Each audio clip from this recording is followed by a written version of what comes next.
Hey tankers, and welcome back to World of Tanks with PR154, and today we're following Titantanker2 of the Vicious Hawks clan in the Tier 8 premium British heavy tank, the Caliban. This is of course one of the newer tanks to enter the Tier 8 premium lineup as it came out with the Holiday Ops 2021 large boxes. And Titantanker2 is obviously fortunate enough, or unfortunate enough, depending on your point of view, to pick one up. Now you'd probably be living under a rock not to realise that this is a vehicle with an 152mm main armament with a 2-shot auto reloader. Now that's not all it's cracked up to be. If you dump the magazine, you're looking at about a full minute to reload all of the shells and get back up to a 2-shell magazine. But what you do have is a tremendous destructive capacity that within the space of about 4 seconds, you could be releasing 1,200 hit points of damage by firing AP, or you could be releasing close to 1,800 hit points of damage if you were to fire high explosive. Also noteworthy is the high explosive shells have quite a high order of penetration for high explosive. They get 180mm of penetration. But of course, for all that, you still have quite a derpy gun. Very slow aim time. You can see it. This excruciatingly long wait time, but and for a fairly underwhelming result there against the VK7501K at 175 hit points of damage inflicted from a shell that should be capable of 850 hit points of damage. But for all that, we're slowly able to dial in. It's noteworthy the turret arm is actually quite good. Playing from hull down like that, you get around 330mm of effective armor on most of the turret slope. However, there is a bar at the top of the turret that's probably only protected by about 240 hit points, 240mm of armor. That's what a lot of people are going to be aiming for. The cupola is also only protected by about 80mm of armor, although it's quite a small target. Can be quite a challenging target to hit. But you do have to be conscious of the fact that when you are playing from hull down and you're poking over a ridgeline, that's usually the first thing that is seen. But we can see for all that, as Titantanker is looking around with the gun, they are still finding those little green dots that indicate the possibility of a penetration. Now we can see what happens when Caliban dives all the way into its magazine. Just to get the next shell to load, Titantanker's looking at about a 32-33 second reload. And that's... fortunately, once you get that first shell loaded, the second shell doesn't take quite that long. But it's... During my playtesting of Caliban, I certainly found that firing that second shell was very much an act of desperation, and you really did have to fire from a position of support, because if you fired that second shell and you were unsupported, everyone knew about it. Everyone knew that you were going to be incapable of putting out any damage for the next minute, and they would tend to capitalize on you. So we've taken a full minute here just to, well, the better part of a full minute anyway, to reload this magazine. But we're trying to line up this enemy Caliban. Bit of a swing and a miss there. Again, accuracy not the strong suit, which can be a little bit frustrating when you couple that with a very long aim time, where you're trying to send the shell down range, and you really you give it all the patience in the world, and that patience doesn't pay off. That can be a mite frustrating. Now, Titantanker2 has a job to do here today. That is Alliance-1, Invisible Contribution. Their aim is to cause 25% of the total damage for their team. Now, when we started out, we had about 19,500 hit points on the enemy team. So to account for 25% of that, Titantanker2 is chasing a damage target of nearly 5,000 hit points. Now, it's not going all that well so far. Granted, Titantanker's been able to bounce a heap of damage, but we've traded down nearly, I'd say 60% of their hit points, but they're still only a quarter of the way to their goal, roughly. So they're going to be in for quite a fight in order to reach their target. Of course, they can't be too cavalier with the hit points either, because to satisfy this mission with an honest completion, they actually have to survive. Fortunately, by coming to grips with the enemy, particularly with the likes of Bisonde C45 and Skoda T56, whose hulls really aren't that tough when you can punch through some of the known weak spots, he has been able to accelerate that damage collection on quite nicely. Remembering the high explosive shells, of which there's still 7 left, if they penetrate, they will collect an average of 850 hit points of damage. Not forgetting, there is also a healthy load of the AP shells, which I've found quite useful as well. Granted, they don't hit quite as hard; they only land with 600 hit points of damage, but they have a reasonable penetration value of 292 millimeters. That enters a growing cohort of Tier 8 vehicles that are capable of that order of penetration, which certainly keeps them relevant even as they are touching onto high tiers. But again, 180 millimeters of penetration on the standard shell is very good. And in fact, I think it's pretty much unheard of to have a high explosive shell with that order of penetration. The only other place you can see that is when you start getting into the Hesh shells.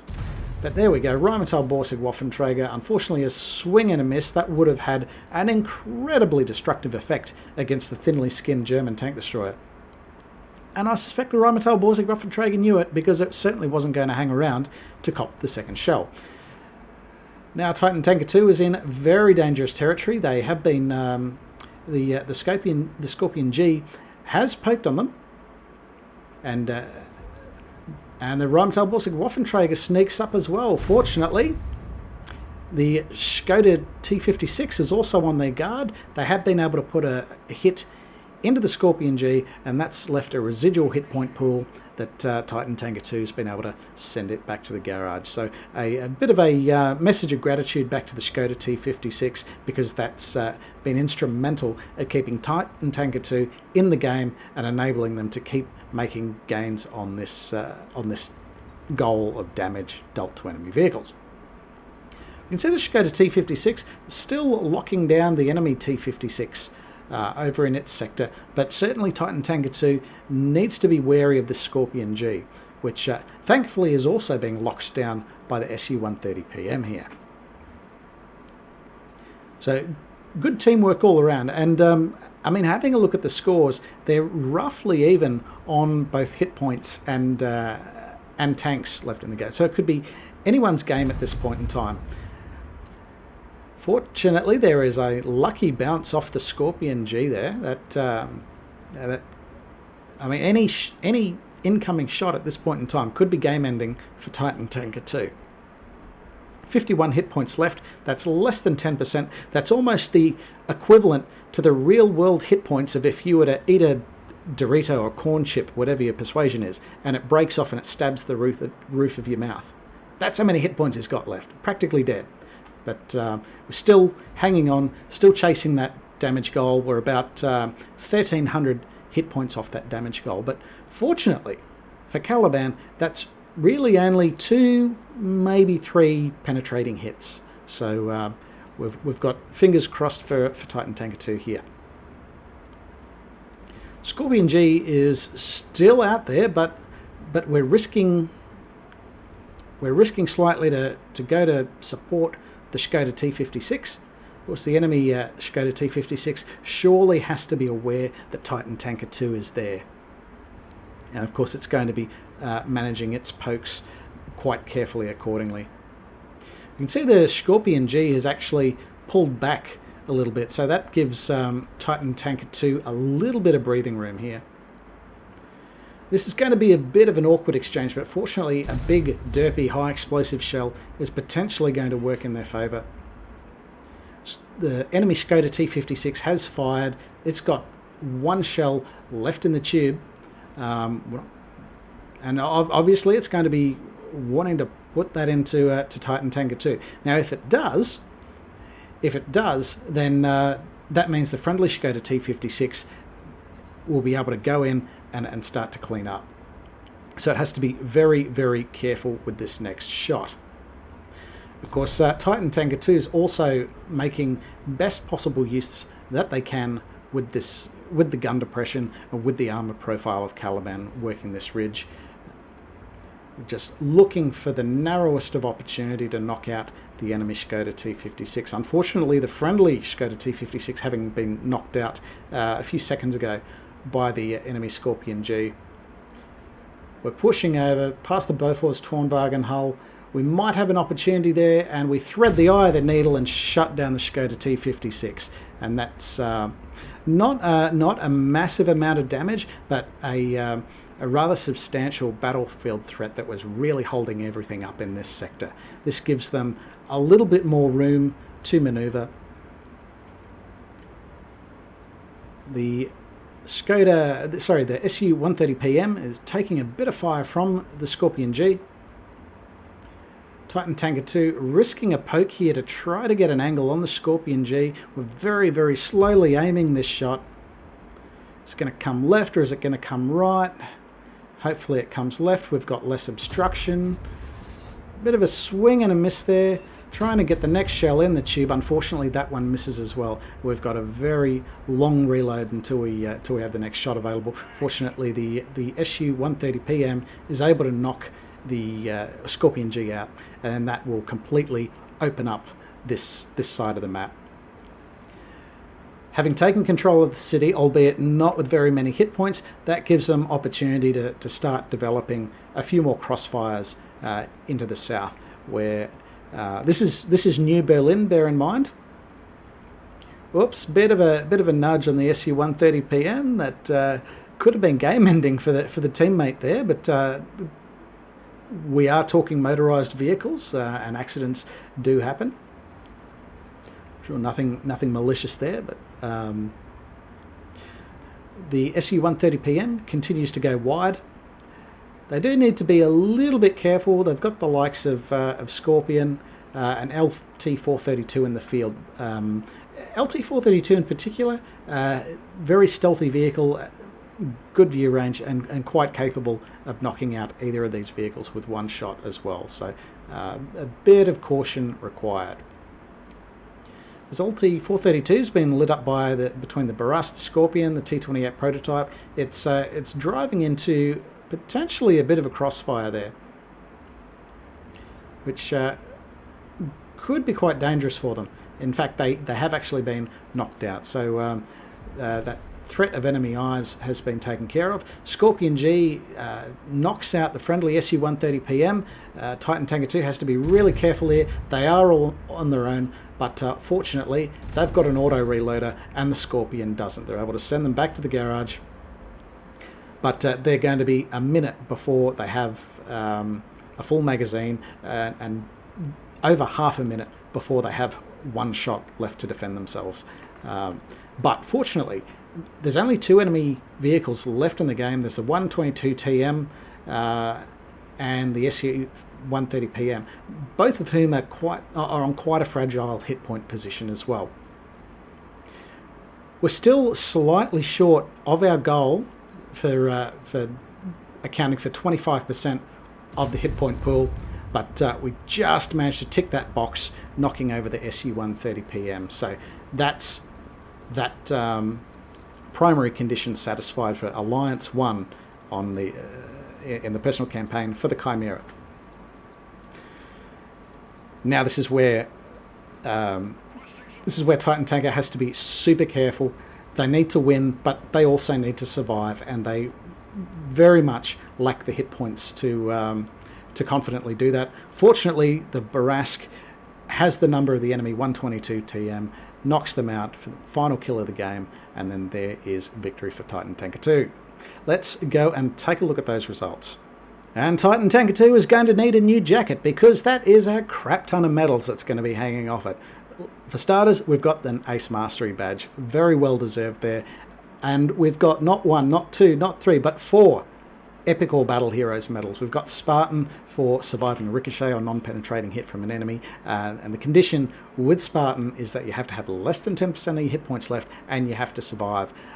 There's also Steel Wall, where they've received the most hits, and that's at least 11 out of any other player on the team. We've got the High Caliber medal for accounting for at least 20% of the hit point pool of the enemy team, but we know that having satisfied the Alliance-1 for the Chimera condition, that's been at least 25% of the hit point pool of enemy vehicles accounted for just by Titantanker2.